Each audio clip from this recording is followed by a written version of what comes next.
Gold, trusted gold buyers. మీరు తాకట్టు పెట్టిన బంగారాన్ని విడిపించి ఈ రోజు ఉన్న మార్కెట్ ధరకు కొనబడను. వాగర్ధావివ సంపృక్తౌ వాగర్ధ ప్రతిపత్తయే జగతః పితరౌ వందే పార్వతీ పరమేశ్వరౌ. అసలైన ఆరోగ్యవంతులు ఎప్పుడూ సత్యాన్ని చెప్పేవారే అని మన పూర్వీకులు అంటూ ఉంటారు.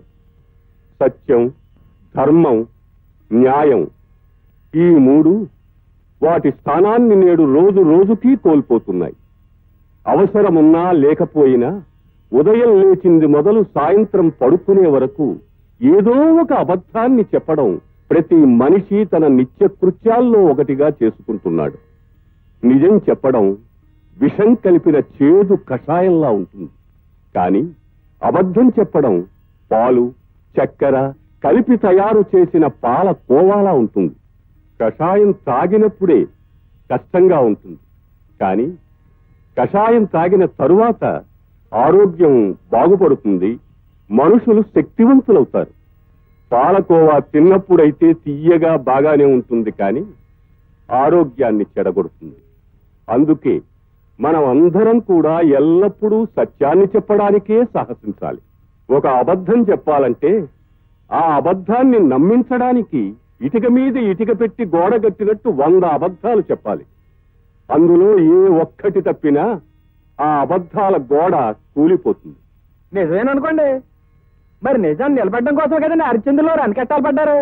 అందుకే అతను పురాణ పురుషుడు కాగలిగాడు. అసలు హరిశ్చంద్రుడు పురాణ పురుషుడుగా చరిత్రలో ఎందుకెక్కాడు? నిజం మాట్లాడడం వల్ల, నిజము అనే మాటను నిలబెట్టుకోవడం వల్ల. ఆ రోజు కాని అతను ఆ మాట అనలేదన్నా, ఆ మాట ఇవ్వలేదని చెప్పినా తను రాజ్యభ్రష్టుడు కావలసిన అవసరం లేదు. భార్యను నడిబజారులో నిలబెట్టి అమ్ముకోవలసిన అవసరం లేదు. తను కాటి కాపరి కావలసిన అవసరము లేదు. చివరకు బిడ్డ చనిపోతే కాటి సుంకం చెల్లించలేని దీన స్థితిలో ఆ తల్లి దొంగగా చిత్రించబడవలసిన అవసరమూ లేదు. అందుకే ఏదైనా అబద్ధం చెప్పబోయే ముందు ఒక్క నిమిషం ఆగి ఆలోచించి నిజమే చెబుదాం, దీనివల్ల ఏదైనా కష్టం వస్తే భరిద్దాం అని మీరు ప్రయత్నించడం మొదలు పెడితే నిజమే చెప్తారు. నిజం చెప్పడమే ప్రారంభిస్తే, నిజం చెప్పడానికే అలవాటు పడితే ఇక మీరు చెప్పమన్నా అబద్ధం చెప్పలేరు.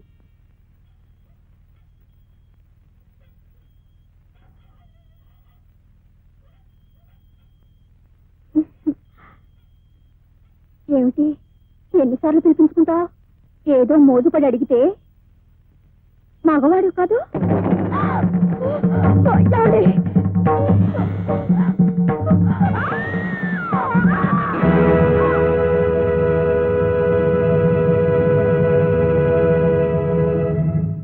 అమ్మా అమ్మా, ఏమిటి సీతమ్మా? ఆయన్ని పోలీసులు పట్టుకుపోయారమ్మా. ఏమిటి, రావుణ్ణి పోలీసులు పట్టుకుపోయారా? అవునమ్మా, ఆ ధర్మకర్త గారి భార్యని చంపేశాడని. ఏమిటి, ధర్మకర్త గారి భార్య పోయిందా? రావుడు చంపేశాడా? ఏమో బాబు, రాత్రి మన గుడానికి అలా కోనేటి దగ్గర ఎవరో చంపి పాడేశారంట. అది రావుడే చంపేశాడని పోలీసులు పట్టుకెళ్తున్నారు. ఆయన్ని మీరే కాపాడాలి బాబు. పచ్చబద్ధం. రాత్రంతా రావుడు నా కళ్ళెదుటే ఉన్నాడు. నేను కథ చెప్తున్నంతసేపు అభిమన్యుని ఒళ్ళో పెట్టు కూర్చున్నాడు. అభిమన్యుని వాడే ఎత్తుకుని ఇంటికి తీసుకొచ్చాడు. వాడితో పాటు ఇక్కడే పడుకున్నాడు. పొద్దున్న లేచి ఇక్కడి నుంచి వెళ్ళాడు. ఈ మాటే చెప్పాను బాబు, ఎంత చెప్పినా పోలీసు వాళ్ళు వింటం లేదు. నేను చెప్తాను, కోర్టుకు వెళ్లి రాముడు నిర్దోషి అని నేను సాక్ష్యం చెప్తాను. నువ్వు అధైర్య పడుకు సీతమ్మా, ఆయనే కోర్టుకు వెళ్లి సాక్ష్యం చెప్తే మీ ఆయన్ని విడిచిపెట్టేస్తారు. పట్టణానికి వెళ్తున్నట్టున్నావు. అవును బాబు. సరాసరి కోర్టుకే వెళ్తున్నట్టున్నావు.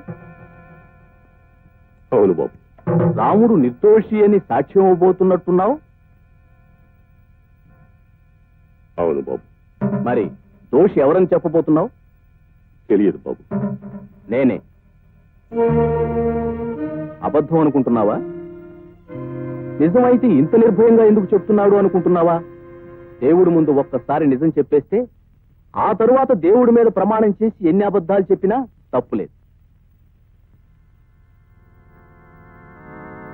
రాముడికి నా భార్యకి అక్రమ సంబంధం ఉంది. ఉంది కాబట్టే వాడెక్కడుంటే అది అక్కడే ఉంటుంది. రాత్రి నీ కథలో నువ్వున్నావు, దాని కథలో అది ఉంది. వాళ్ళిద్దరి కథ నా కళ్ళారా చూశాను.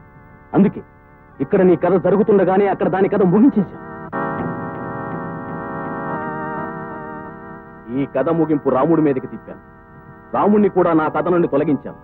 ఇప్పుడు నా కథలోకి పోలీసులు రాకూడదనుకున్నా, ఈ కథ అడ్డం తిరగకూడదనుకున్నా నువ్వు కోర్టుకు వెళ్ళకూడదు.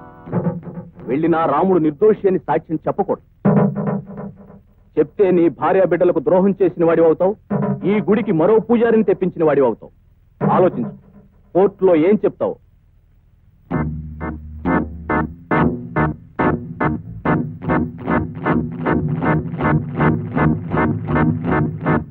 దేవుని మీద ప్రమాణం చేసి అంతా నిజమే చెప్తాను, అబద్ధం చెప్పను.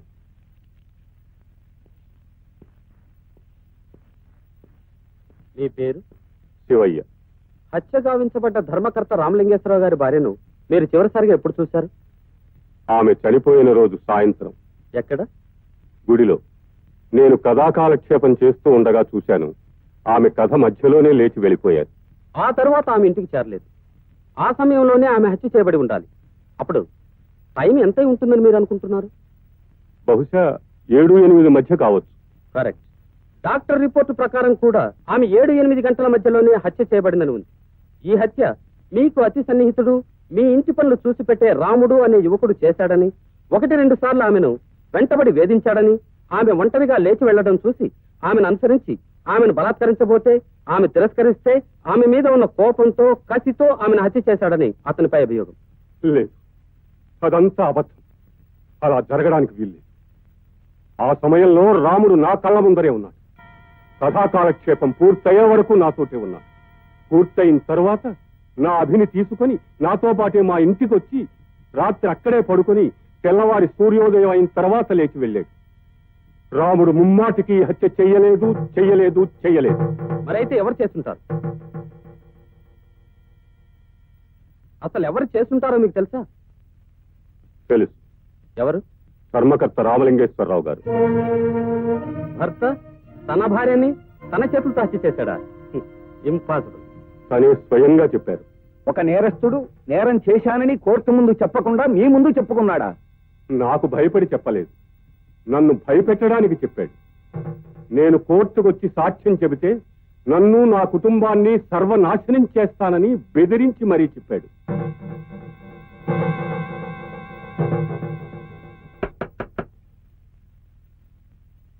శివయ్య ఎవరు? ఏమండి, పోలీసులు వచ్చారు. ఏం బాబు? శివాలయం తాళం చెవులు ఎవరి దగ్గర ఉంటాయి? నా దగ్గరే ఉంటాయి. వేరెవరి దగ్గరైనా ఉంటాయా? లేదు బాబు. అయితే ఓసారి గుడి తలుపు తెరవండి.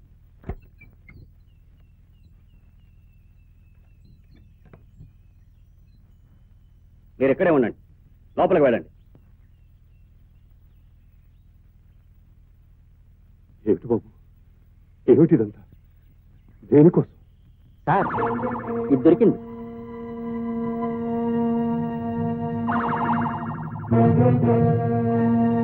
ఏమిటి ఇది? ఎక్కడికెలా వచ్చింది?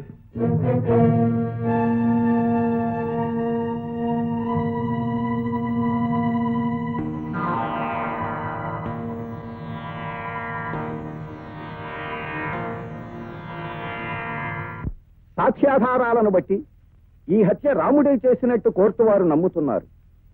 ఐపీసీ సెక్షన్ 302 ప్రకారం అతనికి 7 సంవత్సరాలు శిక్ష విధించడమైనది. అతనితో పాటు మరణశిక్ష విధించవలసిన హత్యా నేరంలో భాగస్థుడైన హంతకుడికి అనుకూలంగా తప్పుడు సాక్ష్యం చెప్పి అతన్ని రక్షించ ప్రయత్నం చేసినందుకు శివయ్య అనబడే ఆ ఊరి గుడి పూజారికి ఐపీసీ సెక్షన్ 201 ప్రకారం 7 ఏళ్లు శిక్షను, హత్యకు ఉపయోగించిన ఆయుధాన్ని పవిత్రమైన దేవాలయంలో దాచి పోలీసుల్ని తప్పుత్రోవ పట్టించాలని ప్రయత్నించినందుకు మరో 3 ఏళ్ల కఠిన శిక్షను కోర్టు వారు ఖాయపరచడమైనది.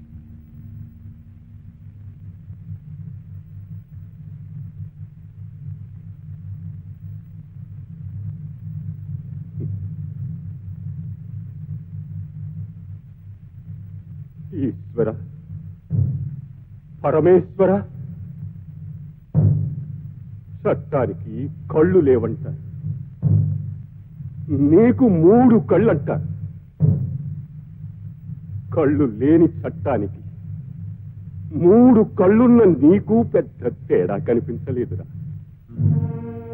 నువ్వున్నావని, నీ ఉనికి నిజమని నమ్మి అడుగడుగునా గుళ్ళో అడుగు పెట్టే ప్రతి వాడికి నిజమే చెప్పాలి, నిజమే చెప్పాలి అని ఉపన్యాసాలు ఇచ్చనే. నువ్వు రాయవని తెలిసినా, నీ ఉనికి అబద్ధమని తెలిసినా, అబద్ధాలు చెబుతూ ఉంటే నోరు మూసుకొని వినే పిరికివాడివని తెలిసినా ఈ బోనులో నిలబడి అన్ని అబద్ధాలే చెప్పేవాడినిరా. నిజం చెప్పడమే నేరమైతే ఇలా 10 మంది ముందు నన్ను నిలబెట్టి శిక్షించడానికి బదులు ఈ తలుపులు తీసినప్పుడు మూసినప్పుడు నన్ను ఒంటరిగా నిలబెట్టి నిజం చెప్పకురా, తప్పురా అని చెప్పుంటే నేనిక్కడ నిజం చెప్పుండేవాణ్ణి కాదు స్వామి. 30 ఏళ్లుగా నీకు చేస్తున్న సేవకి పుణ్యఫలంగా 10 ఏళ్లు శిక్ష విధించేవా స్వామి? శంకరా, ఈ 10 ఏళ్లు శిక్ష అనుభవించి తిరిగి వచ్చిన తర్వాత నన్ను ఏం చేయమంటావయ్యా? నన్ను ఇంకెవరికి సేవ చేయమంటావయ్యా?